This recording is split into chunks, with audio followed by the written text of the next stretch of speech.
Hi, this is Teresa Beem, and this is Make Mothers Great Again.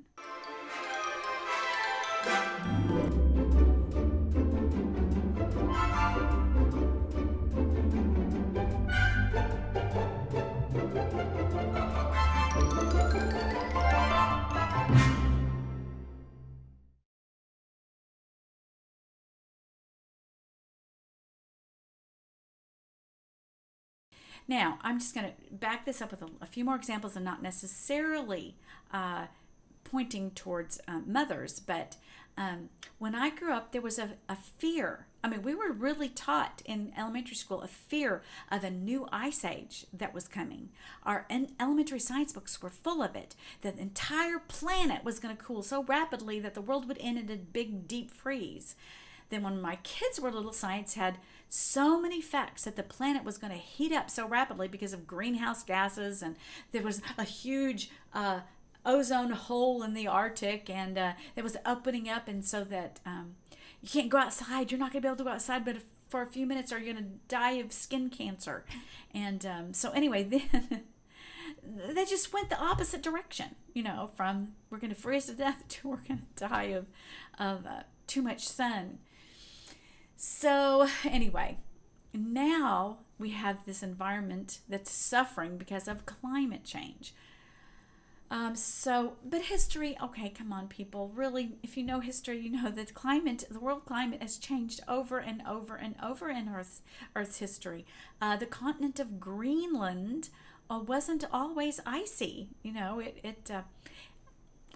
me tell. I could just tell you. I'm not saying this from not having looked this up, and I'm not talking about like just a few minutes ago. I have researched. I homeschooled my kids, and I spent all my life doing research to teach them. So anyway, there are actually maps from the 1500s that show Antarctica, places on Antarctica that didn't have any ice on them, and they showed the topographical map of Antarctica. And they've only recently been able to have these ice and snow piercing instruments that they can go back and say, oh wait, that map was correct. So our planet has changed a lot.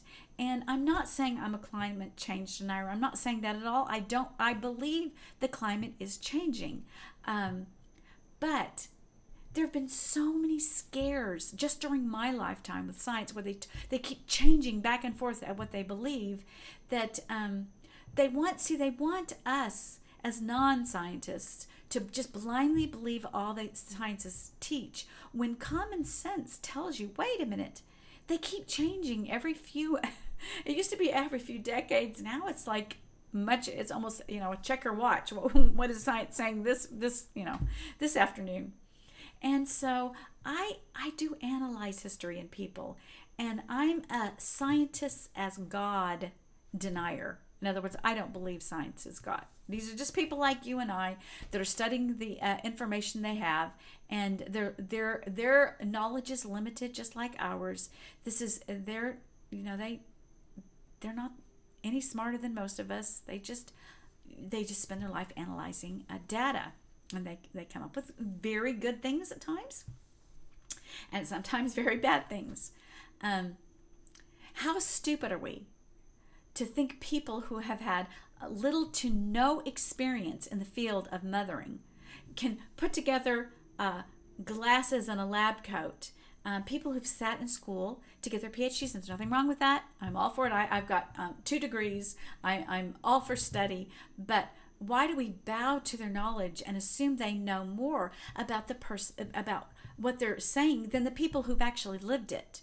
I did choose to vaccinate my children, and I'm very thankful to go to a nurse who's had lots of experience giving children shots. If my child needs an operation to correct a birth defect, I'm not going to try that at home. Thank God for our wonderful healthcare workers. My husband is an ICU nurse, and he does his job brilliantly. And I have great honor and respect for nurses and doctors, but in their field, that is where I would trust them. when they tell me as a mom who's had so many years of experience raising my children, and they tell me how to raise my children and what values to give my children, that they have the right to tell them about sex or how to feed them or bathe them, I feel like at that point we need to listen to the experts on that thing, which is mothers and grandmothers who actually have done this stuff. There is a place to speak to astronomers about, what it's like for humans to be in space. We can talk to astronomers, and that's great. They know a lot. But when you really want to know about what it's like for humans to be in space, you would go to an astronaut. Let's just be logical here. Okay, so I'm going to give you a little bit of a conspiracy theory here. But I think that there is, I don't know if it's I don't know if that there's men behind the curtain making this conspiracy, but I'm just telling you, it's a cultural development that moms are disappearing. And this is an important point as a Christian mother. We need to use our common sense, and we need to look at reality, and if you don't agree with me, that is fine. I'm not here to make you try to believe me. I'm just here giving you my opinion, and you can take it or leave it, Okay, so motherhood is becoming obsolete, purposefully or not. This is what's happening. Over the last few generations, women have been told that a career is more important than staying home and raising children. Go out and make money.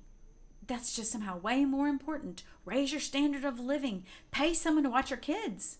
You'll be valued when you get out and get to work. Now, I'm going to give you a little bit of my experience. When I was young, the second wave of feminism was hitting the United States. It was in the early 1960s. This cultural storm was hitting America. The love, sex, drugs, that whole... it wasn't really hippie at that point, but it was free love. It was, the hippies, you know what I'm talking about, 1968 and all that happened then. I was living in Dallas at the time, and I was raised, and I remember seeing my great aunt and my grandmother wearing high heels, and they had the stockings at that time. They would pull up, and then they would hook them to their garter. They'd pull up their dress, and they'd hook it to their garter. And I remember just being fascinated by that when I was a little kid. Couldn't wait till I grew up and could have stockings and with those little garters. And they'd put on gloves and hats to go to the store. I remember that, and that makes me pretty old, but that's okay. I'm good with my age. So, but that was the time that kind of resembled Leave It to Beaver, the shows where it showed families eating together at dinner at night and discussing the day with their family. Mrs. Cleaver was really a thing. There were women, lots of women, that were just like that. Don't let the historians claim that was some kind of suburban myth. That was not. Families really did eat together, and women really did stay home and cook and clean, and many women loved it. I don't care what Gertrude Stein and all the feminists say. Many women enjoy being home. I did. I loved being at home, staying with my kids. And this is not a bashing of women who work. I'm just saying, don't think, it's the brainwashing on the other side that I'm against. Saying that no women wanted to be at home. All women were unhappy being at home. And you know what? People aren't happy with whatever you do. There's always parts of whatever you do that you like and you hate. Just because women go out to work doesn't mean they're fulfilled and happy doing that. I mean, I any more than saying that all women that stay at home are going to be happy. Or you can't say the same thing about all women who get careers. Lots of women have an instinct to want to stay home and be children, and all I'm saying is that has to be okay now. I was at the very tail end of that era, of Mrs. Cleaver and Lucy Ricardo, and that was very quickly replaced by I Will Never Get Married, Marlo Thomas, and that girl. That was my favorite show growing up. But she was the woman who said, I'm into my career, never going to get married. She never married. I don't remember that if she ever married. I think the last episode was she didn't, or that they were getting engaged, but she never saw it. But she was going to keep her job no matter what. So I grew up, trying to keep from coloring outside the lines of women, in pictures with ball gowns and beautiful bridal gowns. And quickly those coloring books all of a sudden went to women in only, science outfits, and they were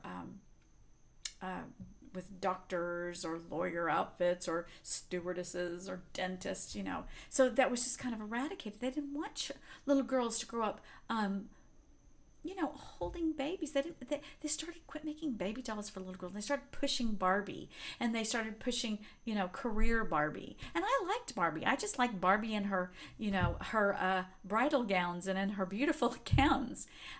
We went to the, where we went from girls being the little Gidget to bikini clad Annette Funicello, competing for boys with even skimpier bikini little go-go girls, and even my sensibilities as a kid under 10, I was shocked by the Cultural Revolution in the late 1960s, and then again into the 70s. I was absolutely appalled. I saw the last of that era. I played with dolls. Little girls don't hardly do that anymore. Choosing to be a mother for me in the early 1980s was pretty radical, but not unheard of. But I was told by many women that I was betraying my sex. I was encouraged by my professors, in the university. Oddly, in the university level, my male professors were the ones that had the guts to come and tell me, not my female professors, my male professors, that I needed to go do something important with my life. One history professor at the time, that I attended, I made some of the highest grades in his class up to that time. And he even accused me of cheating one time because I made the highest grade in the class, and on one of his tests, and he said nobody ever made as high as grades as I did. And I said, okay, fine. You think I cheated? And so I sat there and I said, you quiz me right now. Come on. Give me the test and do all new questions. And he started that, and I answered them all perfectly. And he was like, oh, so sorry. But anyway, he was the one that told me, don't waste your life on being a mother. He goes, you're extremely smart. You can be a lawyer or a doctor, or, you could be a businesswoman and make millions of dollars. But if you really don't want to do that, just settle and be a dental hygienist, which I thought was a little bit of an insult to a dental hygienist. But anyway, said he just don't waste your life by being a stay-home mom. Stay-home mom. Contribute to society. This is what I thought was funny about this. The feminists, when I was little, told me I could do anything I wanted to do. I didn't have to be a mom. But really and truly what they were saying is you can do anything but be a mother. They wanted to take that choice away from me. And it was very, very hard to make that decision at this time. But I was convinced that it was the right thing. And so when I stayed home, we sacrificed a lot. We had one car. We lived on one income. And, there's a lot of moments as a stay-at-home mother when you can't go shopping and spend the money that you'd like to, go to the store, and you have to sometimes get generic food. And, there are a lot of frustrations about being a stay-at-home mom. And then when your husband would come home... and then he'd go, hey, this is what I did today. And then he goes, hey, what did you do today? I just remember night after night going, and he wasn't trying to be rude. It's just, it would put me under stress. It's like, well, what did I do today? Well, I made cream of wheat, and I put some, raisins in it, and I played blocks with the baby, and I stacked the blocks, and he hit them, and I'd restack them, and it just felt like the house was a wreck. And I would look back at my day and go, I didn't do anything worthy of anything. But you know what? That's not true. Now, okay, I want to just say one thing, just definitely side note here. Not all women, I'm not at all speaking against women who have to work for some reason. This is not to criticize working mothers. They don't get any judgment at all from me. That's not my point. All I'm saying is that the culture is drifting away from tolerating stay at home mothers. Let me give you an example. Before World War II, if you ask a group of elementary school girls what they wanted to do when they grew up, the vast majority of them would say they wanted to get married and have a family. They wanted to be a mom. Now, if you're to ask some elementary age girls, almost none of them would answer that way. Most girls have been programmed to see their life as a career. In other words, they were going to go have a career, and having children isn't even considered. And it's not that it's not that they don't plan on becoming a mother. It's a secondary afterthought. That's not what's the primary focus of their life. And I believe that this cultural shift away from a mom being the most important thing in a woman's life is dangerous to families.